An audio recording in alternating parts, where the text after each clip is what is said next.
Hello everyone, চলে এসেছি আরেকটি মিনি ব্লগ নিয়ে। আগের দিন তোমাদেরকে বলেছিলাম যে নেক্সট ডে এসে আমরা আবার টিভি আর মাইক্রোওভেনটা পারচেস করব। তো আমরা আবার চলে এসেছি একদম ফাইনাল ডিসিশন নিতে। সো আমরা একটা এলজি কোম্পানি 32 ইঞ্চের স্মার্ট টিভি নিলাম আর একটা মাইক্রোওভেন নিলাম স্যামসাং এর। তারপর মা আর আমি ওখানে বসে একটু ওয়েট করছিলাম, কারণ ওনাদের বিলিং প্রসেসিং করাতে একটু লেট হচ্ছিল আর বাবাকেও মাঝখানে দরকার হয়েছিল বাবার সাইনের জন্য।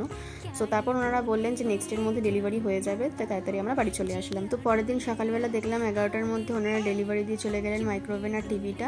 আর মাইক্রোওভেনের সাথে এই দুটো মাইক্রোওয়েভ প্রুফ বোলও দিয়েছিল কাচের, তো সেটা একটু খুলে দেখছিলাম কেমন হয়েছে। তারপর বিকেল 4টে নাগাদ স্যামসাং কোম্পানি থেকে একজন লোক এসে মাইক্রোওভেনের বক্সটা আনবক্স করে দেখিয়ে দিল কিভাবে কি মাইক্রোওভেনটা অপারেট করতে হবে। তারপর উনি আরও ভালোভাবে বুঝিয়ে দিল এখানে কোন সুইচটা কিভাবে কি কাজ করবে। তারপর উনি যাওয়ার আধ ঘন্টার মধ্যে আরও একজন এলজি কোম্পানি থেকে চলে আসলো টিভিটাও আনবক্স করতে আর সেটা ঠিকঠাক জায়গায় ফিট করে দেওয়ার জন্য।